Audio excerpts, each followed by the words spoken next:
Tonight on All Systems Go, we've got family-friendly content. And definitely no grudges against famous people. All Systems Go starts right now.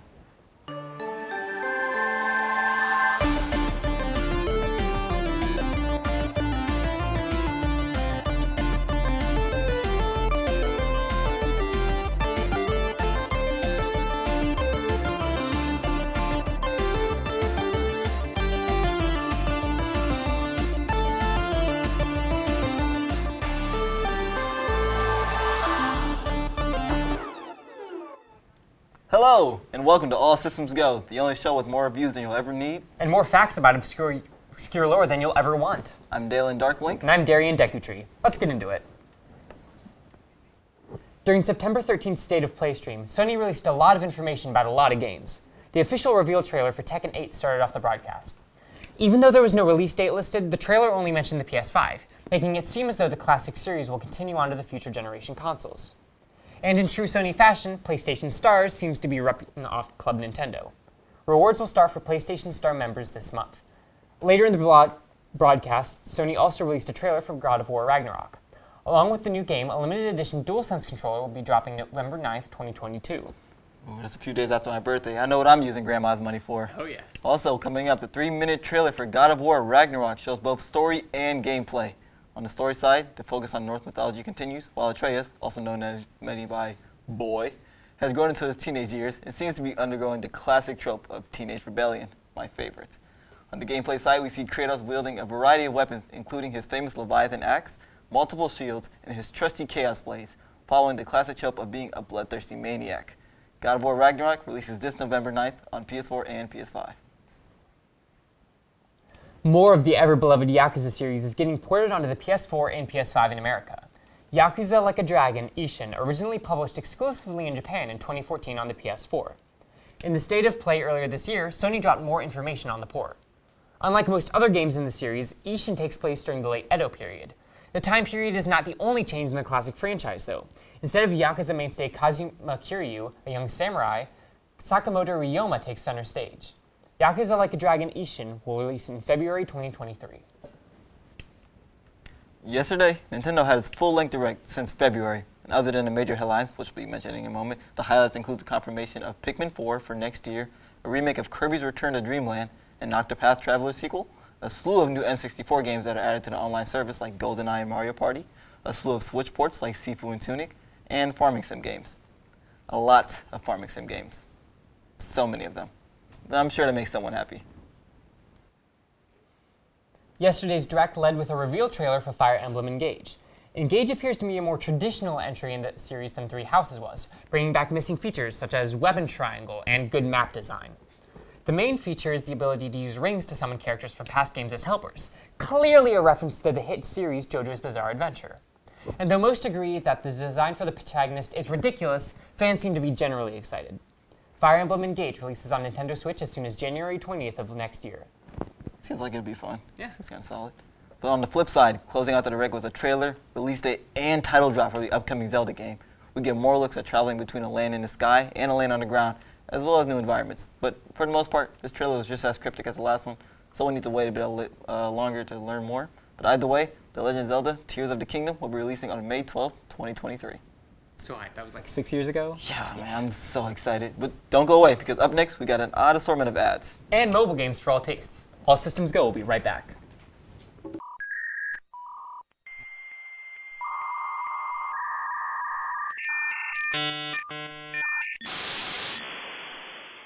Sophia decided to give a rundown of all the mobile games she played this summer. Maybe we'll finally agree with her ratings. Who knows? I don't know about y'all, but I went through this very big epiphany over the summer, and you're not going to believe this, but I am a gamer. However, I am still very different from most cast members of ASG because I don't play games like Destiny 2 or Cuphead or even Minecraft, really. I don't do that kind of stuff. I've become a big mobile gamer. This does still make me a poser, I know, but I wanted to give y'all some insight on some games that I've been obsessed with over the summer. So, without further ado, let me start with... Okay, if you're asking yourself, why does this game look just like Crossy Road? That's because it's a spin-off of that insanely popular game. Crossy Castle is basically a platformer version of Crossy Road where you climb through the levels of a bunch of castles.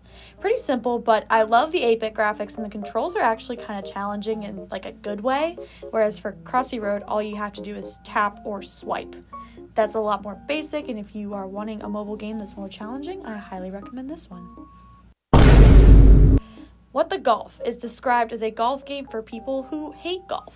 And honestly, I agree with that only because the kinetics in this game are absolutely hilarious. You can control the distance in which a golf club goes, an actual golfer, or even a couch or a table. A lot of different things that aren't golf balls. This game is awesome once you actually figure out what you're controlling in that round. And if you have Apple Arcade, I highly recommend checking it out. If not, I do know this game is also available on Steam. Did y'all know they made an Oregon Trail mobile game? I didn't. And as soon as I downloaded it, I was hooked. It provides the nostalgia of the original game that I actually never got to play, while having updated software to support more in terms of graphics, sound, and character design. Now, finally, I wanted to include Piffle on this list because it is the cutest game I have ever seen. It's like one of those slingshot type games where you fling a bunch of cats into the playing field and then they hit these blocks, and when you smash the blocks and they go away, that's how you win the level. Pretty basic stuff, obviously, but the character design, the graphics, everything is just adorable. So I feel like if you are a fan of games like that, this is the one that you need to check out. This idea is definitely not as intricate and grandiose as what I have planned for this season, but I feel like this was a nice little warm-up for those who haven't seen the chaos that is my content for this show. So new cast members, be warned. All my vets out there, y'all know exactly what I mean. I'll see y'all soon. I love Crossy Roads. It's just a very top 10 game for me. But I have a question. Do you like bigotry and ads? Well, there sure is a lot of this in this next video. Let's see what that case has to say. So we have 4 categories.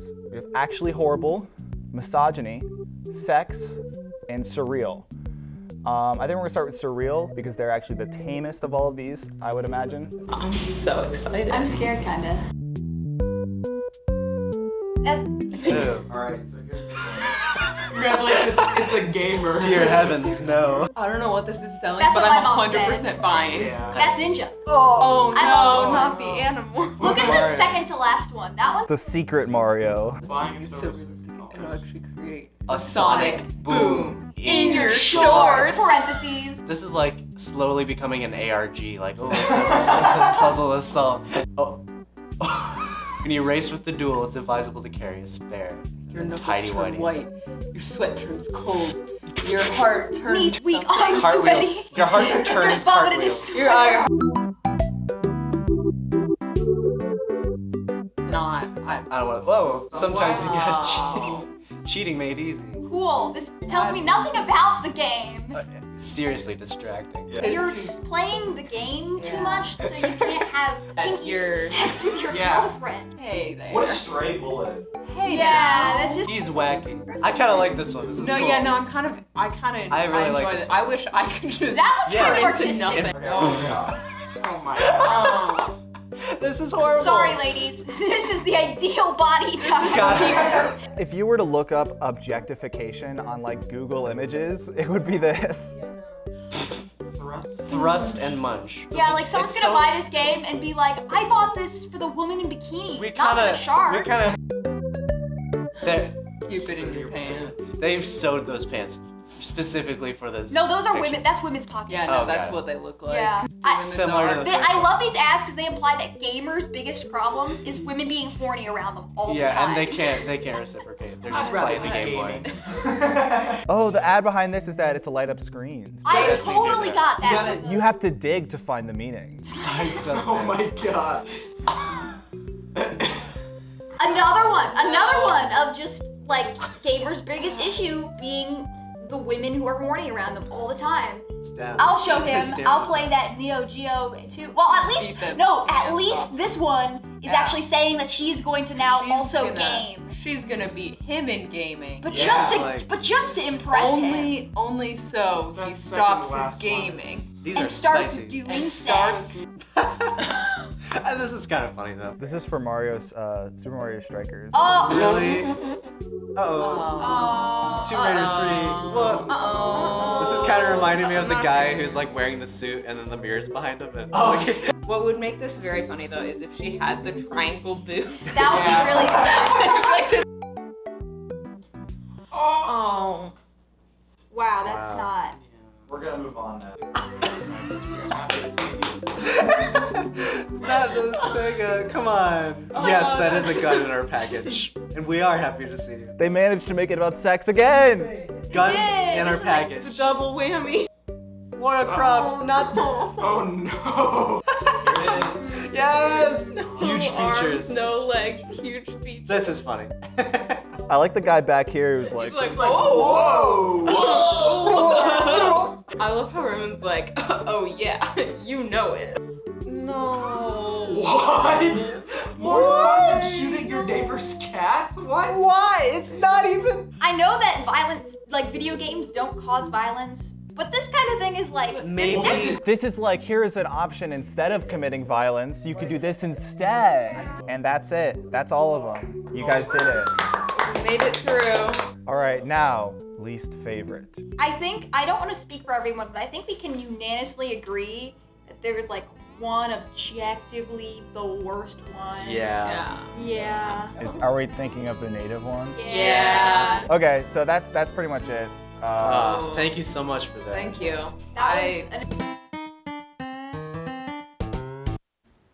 That was painful to watch. After the break, we're going to put the cast's Pokemon knowledge to the test. ASD will be right back.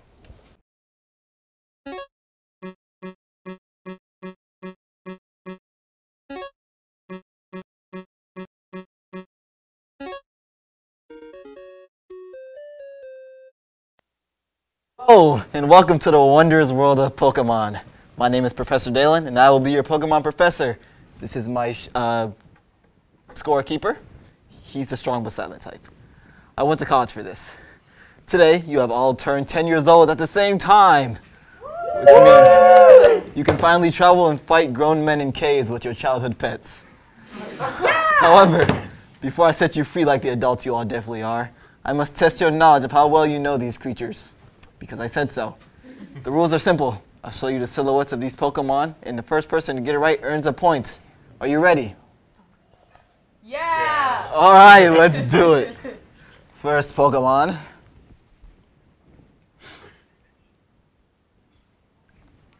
I forgot to say Alakazam, my bad. Charizard. Wait. Oh, first person to raise their hand. It was probably Charizard. Charizard is correct. Oh. Next image, please.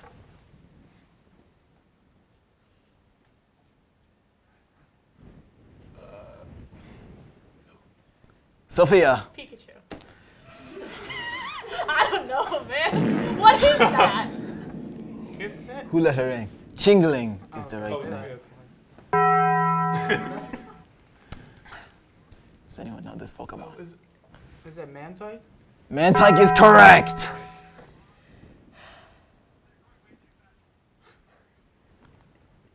Mantike is the Pokemon.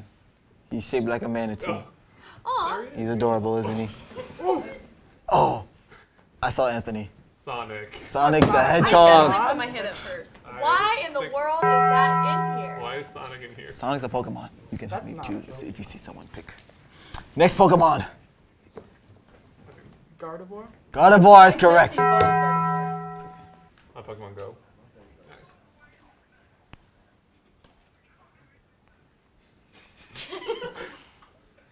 Oh, Quilava? Quilava. From the best starter line. Don't add. Yeah, I'm gonna turn around. Sophia. Is that some kind of evolution of Pikachu? That is not right. I'm afraid it is not. I'm questioning your abilities. I don't remember. It's a wash. It's not Abomasnow, is it? Is it Vigoroth? I don't No. It looks like That a is- less like gloopy There's nobody knows the answer. No. What is that? Zangoose is the correct name. Oh. How's a Zangoose? Smeagol. Smeagol is correct. Sorry. Taco Bell. Rowlett? Rowlett is correct. That's a Digimon. I've never heard of it. I don't know. That is a Pokemon. That's not a Pokemon. No one knows. Sophia. Rex from the popular series Toy Story. I wish. No. That is not. It is Agumon from Pokemon. That is not a Pokemon. What's its evolution? Agumon 2. What is this one? Yes. Incineroar. Incineroar. I hate him in Smash. Is that his like Smash? Yeah, that's a Smash. That's a cool belt. I suppose. Sophia. Eevee. No, this is wrong. Jenny. Fennekin. I'm embarrassed. Sophia? Is that like meat from Minecraft? It is not meat, but it is made of meat, I suppose. Oh my god. It's a rare species right here. You don't see this Flappy one. Bird? It is Flappy Bird. Okay. Wow. You don't see this often. Pokemon. Yeah, me too. Sophia. Why should it be Walter White? It's not Walter White. Mr. Snoop Free. Dogg. It is Snoop Dogg. His type is grass. His type is grass. Snoop. Oh, Anthony. Bulbasaur. Bulbasaur. I actually knew that one too. 'Cause it's Grass. Cam. Doug Trio. That is false. what? It is not Doug Trio. That is Doug Trio. Anthony. Is it Doug 3? It is not Doug Trio. Show them the image. Oh my gosh. This is an original joke. I did not steal this from anyone. I don't know this either. I like the Snapchat font. I don't know what you're talking about. For presses on your Snapchat, whatever you mean. Next image, please. Anthony. Is it the Snapchat ghost? The Snapchat ghost is correct. Oh my gosh. What else? What else do we have? Sophia. That's a creeper. Oh, man. Oh man. First point. Finally, I'm on the board. Are we even keeping score? Oh, Anthony. Mewtwo. Mewtwo is correct. That one too. Anthony is dominating right now. Oh, definitely. Well, trainers, that's about all the Pokemon I have for you today. I think you've proven your... There's a new one. Wait. Oh, It's Chunky Yoshi. yeah. It is Chunky Yoshi. Yeah. But don't travel off that route just yet. All systems go. We'll be right back.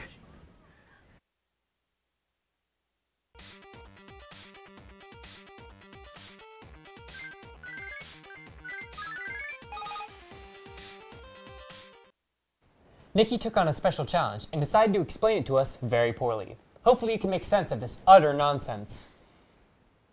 Most of the time when I play Fire Emblem and I have a unit die, I just reset, or I load a save state, because I want everyone to survive. However, in today's video, I started my first Ironman run, which means no resetting, all death is permanent, and if I get a game over, the run ends. I'll be playing Sacred Stones for this run, and I'll be playing on normal, because I don't want people calling me a scrub, but I definitely don't want them calling me a gamer. In the prologue, Princess Erica of Renee flees her home before she sees too much of the plot, but not before she meets the first of many crazed lunatics that want her dead. Our first two units are Erica and Seth. Erica fills the Fire Emblem archetype of a main character who starts pretty weak but with some effort can be quite strong. People will say she's a bad unit regardless though, because she's not immediately capable of beating Goku. Seth fills the Fire Emblem archetype of the strong starting unit who grows poorly and will eventually become bad, but he forgot about that second part, so he will remain a killing machine. Because Seth has the power of the Infinity Gauntlet, he can end the map whenever he pleases, but I plan to have Erica take on the first two enemies for experience and have have Seth clean up the boss. What actually happened was that Erica dodged every single attack and then got a critical hit on all 3 enemies, including the boss. At first I thought this was a scripted event, but no, she just woke up that day and chose violence, which makes the following dialogue where she laments the horrors of war kind of ironic. In Chapter 1, we face off with Baguette, who has the power of berets, while gaining 2 new units. Gilliam is a great tank in the early game, but will gradually become less effective, until you finally get Doisel, who outclasses him in every category. Franz has no particular weaknesses, and is quite good for a while, until the point where you recruit Kyle and Ford, who both outclass him in every category.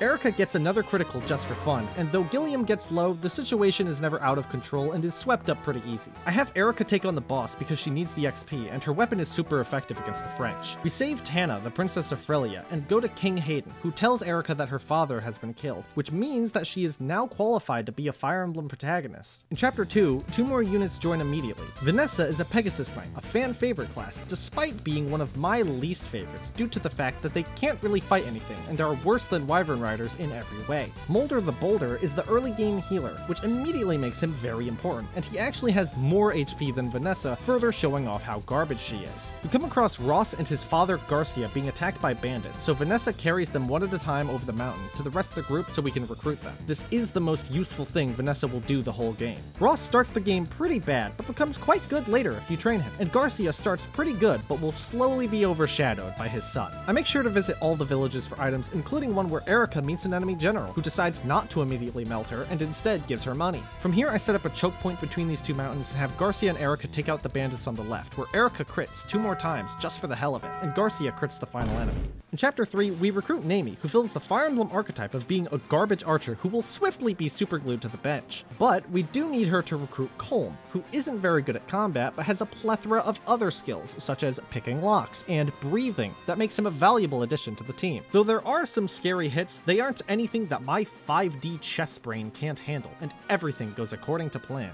Except for that one part where an enemy thief steals a healing item, and this other part where I didn't notice this guy hit a hand axe, and this other part when this archer attacks Ross, but other than that, it's all good. In Chapter 4, we're attacked by the spooky, scary skeleton squad and recruit Artur. He is a light mage with poor HP but high evasion and magic, meaning he's exactly like Lucius from the previous game, with the main difference being that his hairstyle is a bit too close to committing cultural appropriation. This is the first chapter that can get particularly hairy, as you could get swarmed if you aren't careful. We see La Arachel up on the cliffs, who is one of the first characters we meet with actual personality, but we don't recruit her group until later in the game. I make sure to visit the lower left village to recruit Lute, an elemental mage who outclasses Artur in most categories. In Chapter 5, we get the chance to recruit my favorite character, Joshua, who fills the Fire Emblem archetype of having a cool hat. However, he starts as an enemy, and you need to talk to him with another new character, Natasha, who is an additional healer that is inferior to Mulder. You need to bait Joshua to get closer, but you need to deal with a unit who will actually survive. This is tricky because Joshua has a killing edge, which is a very powerful sword with a high critical hit chance. So I offer Franz as tribute because he's the most likely to survive and is pretty expendable anyways. Joshua ends up missing regardless though, so it was a little anticlimactic. Later in the mission, I realized that there's a bandit that's 1 turn away from raiding a village and taking the item I can get, so I bring up Garcia to attack and distract him, not supporting him with any other units because he has good HP and evasion. This proves to be a pretty bad move, especially when he takes out one of his attackers in a single round, freeing up the space for an additional attack,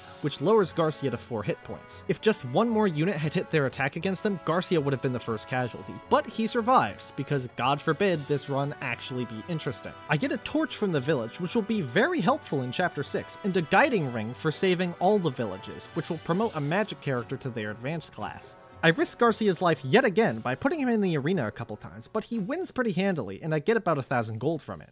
In Chapter 5X, we cut to Ephraim, Erica's twin brother, whose primary personality traits are being cool and nothing else. He is joined by Kyle and Ford, who fill the Fire Emblem archetype of Red Knight and Green Knight, as well as Orson, who fills the Fire Emblem archetype of totally not going to betray you. They decide to attack an enemy castle because it is such a stupid idea that the enemy would never see it coming. This is not a joke. That's their actual reasoning. The main challenge of this chapter is conserving healing items while also using them when necessary. It can be easy to get impatient, but as long as you take your time, you should be fine. I try not to give Orson too much XP for no particular reason, and I take all of Orson's items before ending the level for no particular reason, and the map ends with the squad getting chased by Crazed Lunatic number 47. That's all the time I have today, but I'll likely continue this, either on YouTube or on a future episode of ASG. Either way, I'll see you next time. That did look pretty interesting, but the only thing I know about Fire Emblem is Chrom from Smash. But don't go away, because after the break, we've got some throwbacks from the 90s and last April. We'll be right back.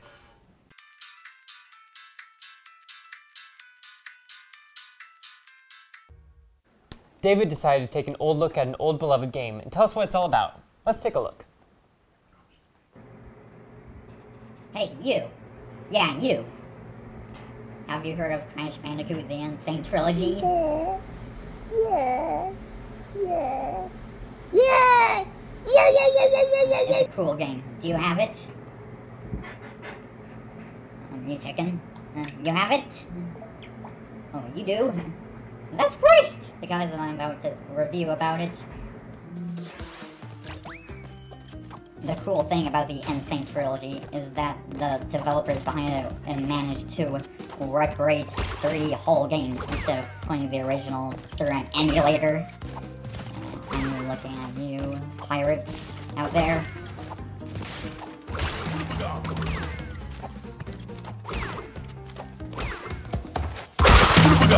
One thing I like about this game is how much detail they put into the graphics. Like, take this jungle, for example. The trees and ground are very textured well. As well are the temple things. Yeah. I'd say... Say what? Like, it would be good in like, realistic movies. I mean, photorealistic movies, yeah. Per se. Another thing I like about the remake is the music. What's very cool is that they went out of their ways to recompose the music for the game, so it sounds all modern and more lively than it previously had been. And take this music for example. It's quite a jam, yeah.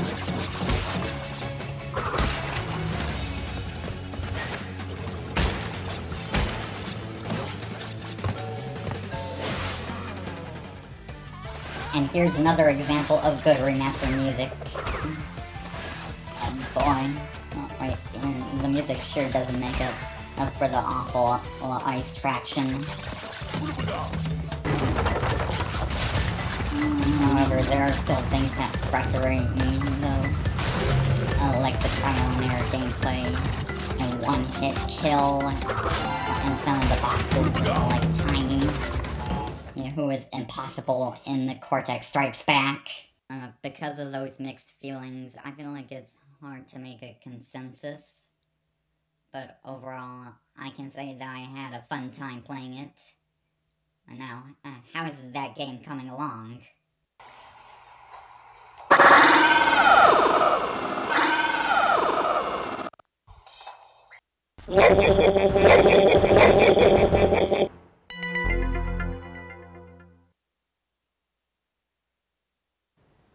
In this next video, the cast at ASG explores the triumphs and defeats, the epic highs and lows of fandom culture. Fan Expo 2022. Let's check it out.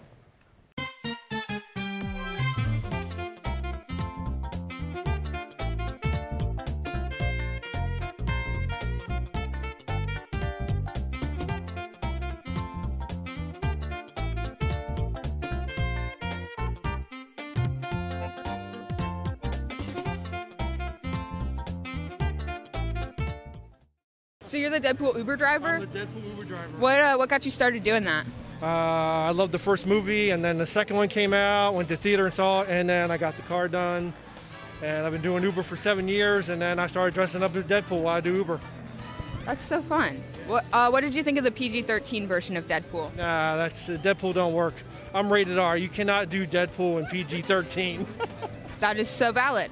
No, you definitely cannot. Yeah. I'm Susie. Yep, and I'm Alex.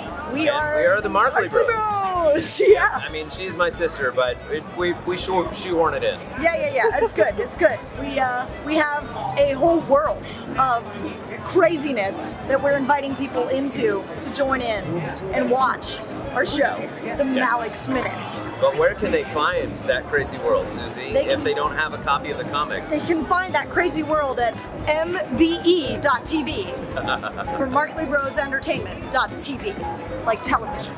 What's your favorite part about making the things that you make? Oh my goodness. I'll take this one. So honestly, my favorite thing about our creative process and what we do, and honestly what we encourage folks to do in our community, is really just to take what you're good at, take your creativity and put it out there, right? It doesn't have to be perfect. It's not gonna be perfect. But if you can put it out there, then you can continuously improve, you can get feedback. And so for us, it's always been about just trying to get something out there, and it's a little bit scary, but we love the feedback, we love the connections, and honestly, we love mutual encouragement between artists, so it's just really important to us. Heisenberg from Breaking Bad. What do you do? Cook. Like cook like stews, like some nice cuisine. Oh, candy. Meth. It's blue though. Yes. Is that like your signature? Blue sky.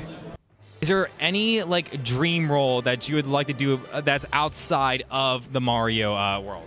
That's a great question. I am so happy and so satisfied. I get to do Super Mario, Luigi number 1, Wario, have a rotten day, Luigi, maybe Luigi, and Baby Mario, let's go. I get to do my favorite people in the whole wide world, so I can't imagine anybody else. Have you done any other like voice acting other than Mario? Well, you know, I have. I've done about at least another 100 other video games, but those were generally before Mario games, and then just a few scattered games, you know, after that. You'll find me as Parthenax in Skyrim. That was a fun one, and, you know, all kinds of little games. Let me see, in the Hobbit series, I was in 9 characters in those, you know, PGA golf with Tiger Woods, just a lot of fun games, you know. That's really cool. How did you get into voice acting? I feel like most people know your story of like getting the role for Mario, but like just voice acting in general. Was it Mario the reason why you got into voice acting, or were you into like voice acting before then? I was doing you know, acting in as I could do it, you know, stage and television and film and corporate videos, and one day I did a commercial for Orchard Supply Hardware as the American Gothic painting, you know, the guy with the pitchfork and his wife. And I was in there doing that all day for 9 hours. And, you know, as they light and they pin light and they super light and they remake up and make up and, you know, oh, move this around. And then after we finished that 9-hour day, the producer said, do you do voiceover? And I said, sure. Well, here's the script. Ah, okay, now read it. Orchard Supply Hardware, the right item at the right price, right now. And he gave me the same amount of money for doing that as sitting there for 9 hours and working all day. And I said, I'm a voice actor!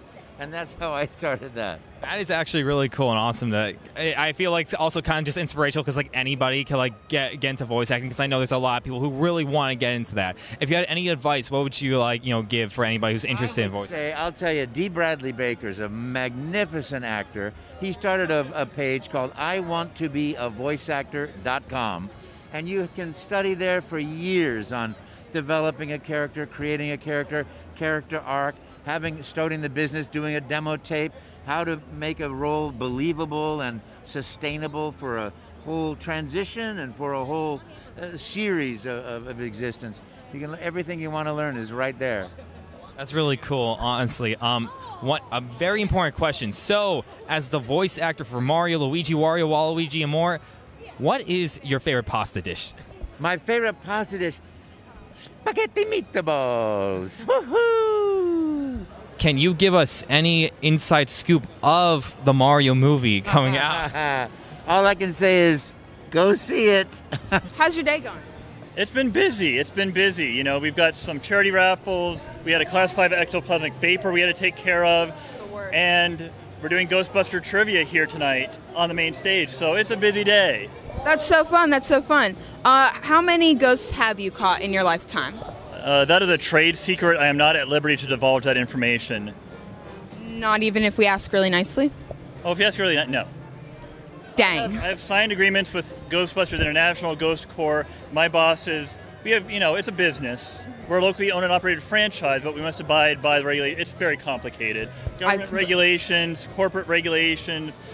It's a mess, but, you know, we do what we can. Small business, we're always, you know, fighting the man, but we're here to serve you, the community, against paranormal threats like this person here. Here is the basic box. It gives you every Nintendo, Genesis, Atari, and Super Nintendo game. That's crazy. Over 2,600 games for $249. Comes with 2 controllers, cables, manual, everything you need. Just plug and play. That's awesome. And for $349, the loaded box on the right, 20 different game systems, more than 7,000 games. And if you like, I can show you all the features on a fully loaded. So yeah. Okay. Go.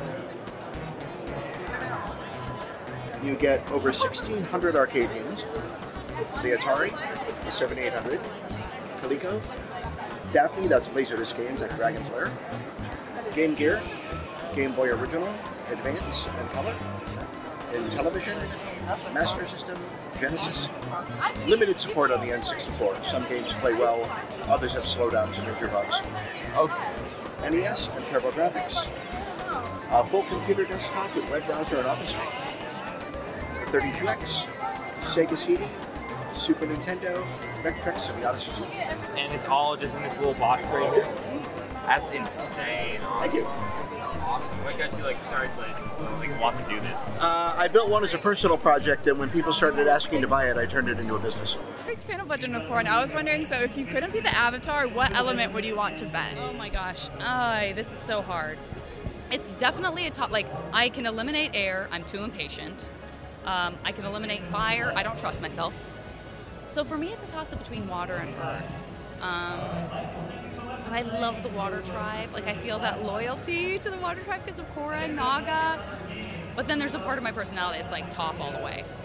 The way I know you is from Thrilling Adventure Hour, because absolutely. You know Donna Henderson. Yeah. Oh yeah. I was wondering which, because everyone's main two are Sparks Nevada, Marshall on Mars, and Beyond Belief. Which one do you prefer? Between the two? Yeah. Oh, that is an impossible choice? It's an impossible choice. Don't make me choose. I can't. That's completely fair. That's completely fair. Once I start thinking about choosing one set, I think about what that means about not choosing the other set, and I'm like, well, I can't do that. And then it's just back and forth, back and forth. What about you? Honestly, same. It depends on the day, I think. Depends on the day. Depends on the mood, the season. I agree. Also, since we're running low on time, I think, whose idea was it for Neil's Puppet Dreams? I know you wrote that. Yeah, I mean that was a Neil and David and me being huge Henson nerds. We used to go to Puppet Up, which is this improv puppet kind of, it would go blue, but seeing the improvisers who are also Henson puppeteers is mind-blowing. It's that's pure genius. And so we always knew we wanted to try someday to work with them. So that was our way of finagling that and pushing our way in so that we could work with the Henson Company. And it was heaven. And we were going to do a season 2 for, oh my God, I can't even remember. It was NBC's short form, and it went away. But anyway, it was we were doing it. We had turned in scripts and stuff, and then that whole thing folded. It was oh no, this channel no longer exists. That's not good. That's so disappointing. I know. Someday. If I'll Neil be is not, waiting. if he and I am less busy than he and David, but they are the busiest people in the world, and I'm fairly busy. But hopefully someday.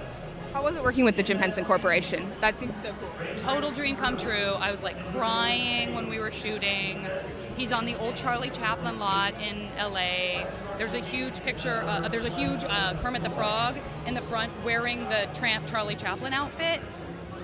It's yeah, it's your childhood. It's oh my God. And everyone else's childhood and multiple generations' childhood, so.